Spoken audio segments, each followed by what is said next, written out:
আসসালামু আলাইকুম রহমতুল্লাহ। হারে তুরস্ক খুব অহংকার ছিল না? অহংকারে মাটিতে পা পড়তো না। একসময় যে এরদোয়ান কে তুরস্কের লোক বড় হেড়াওয়ালা মনে করত, এখন সেই তুরস্কের লোকই এরদোয়ানকে আর হজম করতে পারছে না, সহ্য করতে পারছে না। কারণ তুরস্কের ব্যাপক খাদ্য সংকট, তাদের গম উৎপাদন একেবারে তলানিতে যেয়ে পৌঁছেছে, খাদ্যশস্য অন্যান্য খাদ্যশস্য তলানিতে যেয়ে পৌঁছেছে, উৎপাদন হচ্ছে না। তাদের প্রচুর খাদ্যশস্য আমদানি করা দরকার। এজন্য তারা একসময় তাদের দুর্যোগ থেকে যে দেশটি রক্ষা করেছিল সেই দেশটির নাম ভারত। সেই ভারতের বিরুদ্ধে তারা প্রকাশ্যে উস্কানিমূলক কথাবার্তা বলেছে। ভারতকে বিপদে ফেলতে ভারতের শত্রুদেরকে সহায়তা করেছে, সাহায্য সহযোগিতা করেছে, প্রকাশ্যে বিরোধিতা করেছে। ভারত বলছে, দাদা তুমি এখন অনেক বড় হনু হয়ে গিয়েছ, একসময় আমার দেশের খাদ্য তোমার দেশের জনগণের প্রাণ রক্ষা করেছে, কিন্তু তোমার মতো অহংকারী আমরা নই, আমরা দাতা। সবসময় উপরের হাতের নিচেই কিন্তু নিচের হাতটি থাকে, অর্থাৎ উপরের হাতটি দাতা, নিচের হাতটি গ্রহিতা থাকে। দাতা যে দান করে তার অহংকার থাকলে হয় না। তাই আমরা আর অহংকার দেখাচ্ছি না, কিন্তু তোমার এই অহমিকা যখন তোমার পতনের কারণ হবে, তখন সারা বিশ্বের যাদের পক্ষ নিয়ে আমার ভারতের বিরুদ্ধে তুমি লেগে গিয়েছো, উঠে পড়ে লেগেছো, এই ভারতের লোক তখন তোমাকে সামান্য একটু নাড়া দিলেই তোমার অস্তিত্ব খুঁজে পাওয়া কঠিন হয়ে যাবে। আজ তুমি মনে করো বাংলাদেশকে এ দিবা তা দিবা, বাংলাদেশকে শক্তিশালী করে ভারতের বিরুদ্ধে লাগিয়ে দিবা।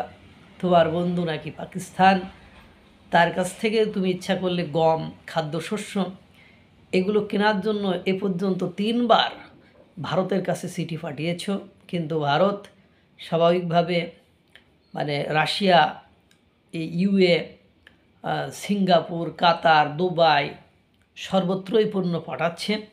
তাদের হিউজ খাদ্যশস্য আছে, তাদের প্রয়োজনের তুলনায় প্রচুর পরিমাণ গম আছে, সব দেশকেই স্বাভাবিকভাবে দিচ্ছে, খাদ্য পাঠাচ্ছে, কিন্তু তোমাকে বাবা দিবে না। এবং তুমি মনে করছো যে আমি ইচ্ছা করলে, কারণ তোমার দেশে মূল্যস্ফীতি, মুদ্রাস্ফীতি কোথায় যে দাঁড়িয়েছে, তোমার দেশের জনগণকে একটা রুটির জন্য লাইন দিয়ে খাবারের দোকানের সামনে দাঁড়াতে হয়, দাঁড়িয়ে থাকতে হয়। তুমি দেখেছো সেগুলো। এরদোয়ান সাহেব, তোমার অহমিকা এখন এই মুহূর্তে ভারত সকল দেশের সাথে স্বাভাবিক যে ব্যবসা বাণিজ্য সেগুলো চালিয়ে যাচ্ছে, অধিকাংশ দেশের সাথেই স্বাভাবিক ব্যবসা বাণিজ্য চালিয়ে যাচ্ছে, কিন্তু সবাইকে খাদ্যশস্য দিলেও তোমাকে দিচ্ছে না। আফগানিস্তানকে তোমার চেয়ে বড় শরিয়া আইন মানা ইসলামিক স্টেট, ইসলামিক দেশ, তাকে খাদ্যশস্য বিনামূল্যে দিচ্ছে, ঔষধ দিচ্ছে, শিক্ষার উপকরণ দিচ্ছে, বাট তোমাকে দিবে না। কারণ তোমার বেঈমানির ফল তোমাকে পাওয়ায় তারপরে ভারত মানবিকতা আবার হয়তোবা দেখাবে।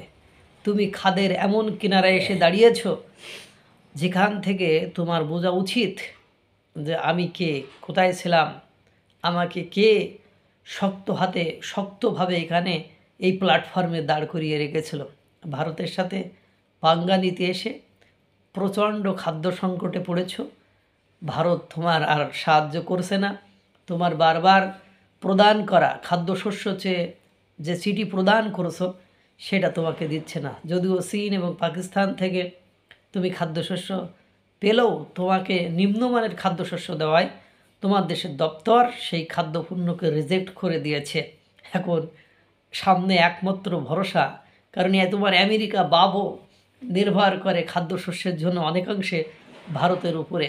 সে কথা ডোনাল্ড ট্রাম্প বলেছিল ট্যারিফের উস্তাদ, ভারতকে বলেছিল ট্যারিফের উস্তাদ, কারণ ওর দেশের পণ্য সকলের লাগে এবং ভারত খাদ্যশস্য এমন একটা জায়গায় যে দাঁড়িয়েছে, এমন পরিমাণ মজুদ করেছে এবং তার অভ্যন্তরীণ খাদ্য কোনো সংকট নেই। সুতরাং ভারতের সাথে দাদাগিরি দেখাতে এসে এরদোয়ান সাহেব যাদের সাথে বন্ধুত্ব করেছিল তারা আজ এরদোয়ানকে রক্ষা করতে পারছে না।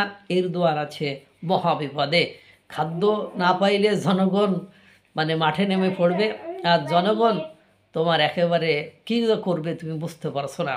আল্লাহ তাআলা সকলকে ভালো রাখুক, সুস্থ রাখুক। আসসালামু আলাইকুম ওয়া রাহমাতুল্লাহ।